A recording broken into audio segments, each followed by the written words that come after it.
ഇപ്പോൾ കോഴിക്കോട് തീപിടുത്തമുണ്ടായ പുതിയ ബസ് സ്റ്റാൻഡിന് സമീപമുള്ള കടകൾക്ക് മുന്നിൽ സന്ദർശനം നടത്തി മാധ്യമങ്ങളോട് സംസാരിക്കുകയാണ് മന്ത്രി എ കെ ശശീന്ദ്രൻ. അവരെ പ്രോത്സാഹിപ്പിക്കാനും സഹായിക്കാനും കോഴിക്കോട്ടെ ജനങ്ങളും ഉണ്ടായിരുന്നു.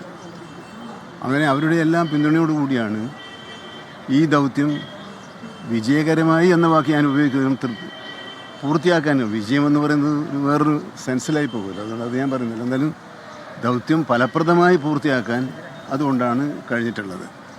അവരെല്ലാം അഭിനന്ദിക്കാൻ ഈ സന്ദർഭം ഞാൻ ഉപയോഗപ്പെടുത്തുകയാണ്.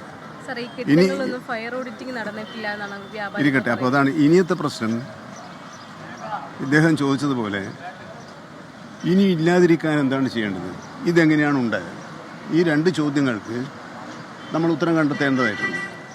അതിനുള്ള പ്രാഥമിക പരിശോധനകൾ ഇന്ന് ഏതാനും മിനിറ്റ് സമയത്തിനകം തന്നെ ആരംഭിക്കും. ചീഫ് സെക്രട്ടറി ജില്ലാ കളക്ടറോട് അടിയന്തരമായ റിപ്പോർട്ട് നൽകാൻ വേണ്ടി ആവശ്യപ്പെട്ടിട്ടുണ്ട്. ജില്ലാ കളക്ടർ അതുമായി ബന്ധപ്പെട്ട് ഫയർഫോഴ്സ് തുടങ്ങിയ സേനാ വിഭാഗങ്ങളോട് അവർക്കുള്ളത് പറയാൻ വേണ്ടി പറഞ്ഞു. നഗരസഭയും ഇന്ന് വിദഗ്ധ സമിതി യോഗം ചേർന്ന് എന്തെങ്കിലും പാളിച്ചകളോ പോരായ്മകളോ ഉണ്ടായിട്ടുണ്ടോ എന്ന് പരിശോധിക്കുന്നുണ്ട്. അങ്ങനെ സർവ്വതല സ്പർശിയായ പരിശോധനകളിലൂടെ വീഴ്ചയുണ്ടെങ്കിൽ വീഴ്ച തിരുത്താനും വീഴ്ചയ്ക്ക് ഇടവരുത്തിയവർക്ക് ആരെങ്കിലും ഉണ്ടെങ്കിൽ അവരെ പേരിൽ നടപടിയെടുക്കാനും മനഃപൂർവ്വമായ എന്തെങ്കിലും സംഭവിച്ചിട്ടുണ്ടോ എന്നത് മറ്റൊരു തരത്തിലുള്ള പരിശോധനയും എന്ന് പറഞ്ഞാൽ ഞാനത് പറയുന്നില്ല. എല്ലാ തരത്തിലുമുള്ള രഹസ്യ പരസ്യ പരിശോധനകളിലൂടെയായിരിക്കും ഈ വിഷയത്തിൽ സർക്കാർ ഒരു അന്തിമ തീരുമാനമെടുക്കുക. അതിന് കാലതാമസമൊന്നും ഉണ്ടാകാതെ ചെയ്യണം എന്നുള്ള നിലക്കാണ് കാര്യങ്ങൾ മുമ്പോട്ട് പോയിക്കൊണ്ടിരിക്കുന്നത്.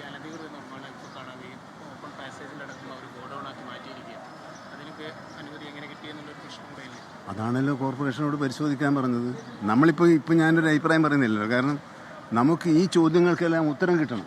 ആ ഉത്തരം കിട്ടണമെങ്കിൽ സമഗ്രമായ പരിശോധനയും പഠനവും ആവശ്യമാണ്. അത് ആളുകളെ ബോധ്യപ്പെടുത്താനുള്ള പരിശോധനയോ അന്വേഷണമോ അല്ല. കൃത്യമായി വസ്തുതകൾ ബോധ്യപ്പെടുത്താൻ ആവശ്യമായ തരത്തിലുള്ള വളരെ ഫലപ്രദമായ പരിശോധനകളും അന്വേഷണമാണ് നടത്തുക. പക്ഷേ മിഠായിത്തെരുവിൽ നമ്മൾ അതിനനുസരിച്ച് വലിയ ഫലപ്രദമായ നടപടികൾ സ്വീകരിച്ചിട്ടുണ്ട്. സമാനമായ പ്രവർത്തനങ്ങൾ ഇതുപോലുള്ള ജനങ്ങൾ അധികം ബന്ധപ്പെടുന്ന മേഖലകളിൽ ഉണ്ടാകണമെന്ന ഒരു സന്ദേശം തീർച്ചയായിട്ടും ഇതിനകത്ത് വന്നിട്ടുണ്ട്. ഞാൻ ഈ സന്ദേശം അനുഭവത്തിൽ നിന്നും പാഠം പഠിച്ച് മുന്നോട്ട് പോകുക എന്നുള്ളതാണല്ലോ നമുക്ക് ചെയ്യാനുള്ളത്. നഗരത്തിന്റെ നടുവിൽ ഇതുപോലെ പ്രധാനപ്പെട്ട ഒരു കെട്ടിടമാണ്, അവിടെ ഫയർ ഓഡിറ്റിംഗ് നടന്നിട്ടില്ല എന്നുള്ള യഥാർത്ഥത്തിൽ ഗുരുതരമായ വീഴ്ചയല്ലേ? അതാണല്ലോ ഞാൻ പറഞ്ഞത്. അത് എങ്ങനെയാണ് വീഴ്ചയുണ്ടായത്, ആരുടെ ഭാഗത്താണ് വീഴ്ചയുണ്ടായത്, എന്തുകൊണ്ടാണ് വീഴ്ചയുണ്ടായത്, ഇതാണല്ലോ നമുക്കറിയേണ്ടത്. അപ്പോൾ മാത്രമല്ലേ തിരുത്താൻ കഴിയൂ. അല്ലാണ്ട് വീഴ്ചയാണ് ഒരു പൊതു നിഗമനത്തിലെത്തി വീഴ്ചയാണെന്ന് പറഞ്ഞിട്ട് കാര്യമില്ല. നമുക്കൊരു നിഗമനത്തിലെത്തണമെങ്കിൽ ഉത്തരവാദിത്വ ആരാണെന്ന് ബോധ്യപ്പെടണമെങ്കിൽ വിശദമായ പരിശോധന. മറ്റേ നമ്മുടെ ഒരു നിഗമനമാണ്. ആ നിഗമനം തെറ്റല്ല, സ്വാഭാവികമായി അങ്ങനെ സംഭവിച്ചിട്ടുണ്ടാവും. പക്ഷേ അതിൻ്റെ ഉത്തരവാദികളാരാണ്, അതാണല്ലോ നമുക്ക് കണ്ടെത്തേണ്ടത്.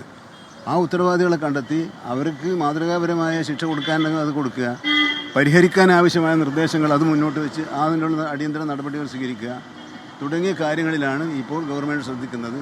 ഗവൺമെൻറ് ഈ കാര്യം ഗൗരവത്തിലാണ് കാണുന്നത്.